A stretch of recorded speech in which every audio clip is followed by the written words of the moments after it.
Assalamualaikum warahmatullahi wabarakatuh. Alhamdulillahirabbil alamin.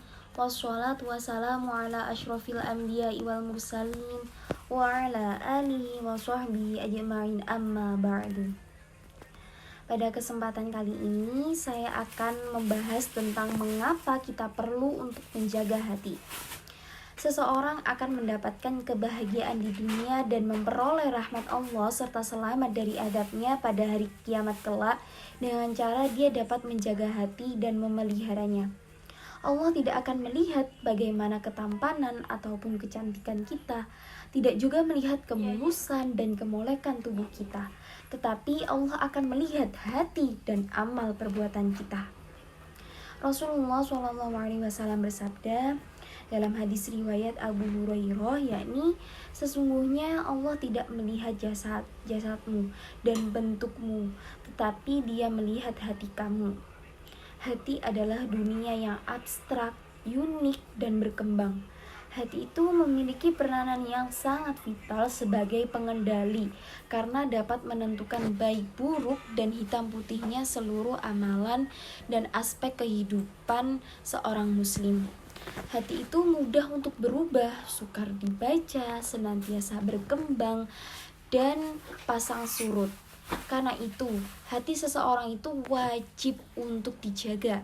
Begitu banyak manusia yang cerdas tapi akhirnya menjadi orang yang hina hanya karena memiliki hati yang sakit. Rasulullah SAW bersabda, dalam tubuh manusia itu ada segumpal daging. Apabila ia baik, maka baik pula seluruh tubuhnya, dan jika ia rusak, maka rusak pula seluruh tubuhnya. Ketahuilah, itu adalah hati.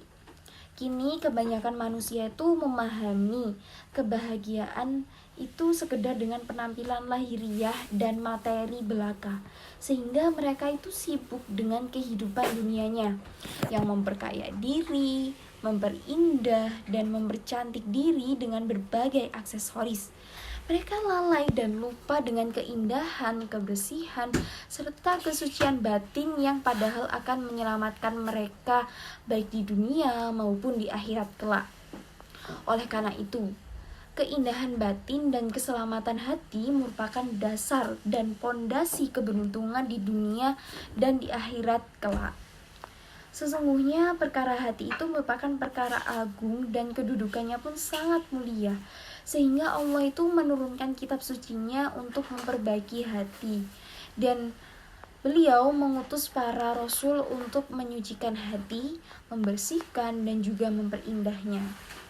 Rasulullah SAW bersabda, hadis riwayat Imam Ahmad dari Anas bin Malik, bahwasanya iman seseorang tidak akan lurus sebelum hatinya itu lurus. Nah, ajaran yang paling besar dibawa oleh Rasulullah SAW adalah memperbaiki hati. Dengan demikian, seseorang akan memahami bahwa hatinya itu merupakan tempat bagi cahaya dan petunjuk Allah menuju akhirat.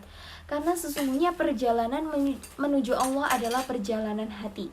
Maka dari itu, agar hati kita itu tidak mudah menyimpang dari kebenaran dan cahaya dari Allah, bahkan sampai tertutup dan terkunci karena hawa nafsu yang membelitnya serta segala hal yang dapat merusak dan membinasakannya, maka perlu adanya usaha-usaha penjagaan terhadap hati yang bersifat kuratif dan kontinu sekaligus obat sebagai usaha preventif agar bisa selamat dari segala bentuk penyakit-penyakit hati yang amat mematikan. Nah, di antara hal yang dapat menyebabkan hati seseorang menjadi tenang dan bersih adalah amalan memperbanyak membaca ayat-ayat Al-Quran dan mendengarkannya. Karena Al-Quran itu merupakan penawar yang ampuh dari penyakit syubhat dan nafsu syahwat, yang keduanya merupakan inti dari penyakit hati seseorang. Bismillahirrahmanirrahim. Alladzina amanu wa tatma'innu qulubuhum bidzikrillah. Ala bidzikrillahi tatma'innul qulub, yang artinya orang-orang yang beriman dan hati mereka menjadi tentram dengan mengingat Allah. Ingatlah, hanya dengan mengingat Allah lah hati menjadi tentram. Quran surat Ar-Ra'd ayat 28. Maka penting bagi kita untuk menjaga hati. Nah, adapun slogan yang biasa digunakan untuk Ustadz Agim biasanya tuh kayak gini. Jagalah hati, jangan kau kotori. Jagalah hati, lentera hidup ini. Jagalah hati, jangan kau nodai. Jagalah hati, cahaya ilahi.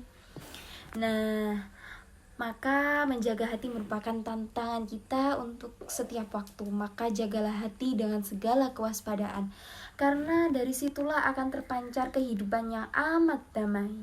Sekian dari saya, mohon maaf apabila ada salah kata. Wassalamualaikum warahmatullahi wabarakatuh.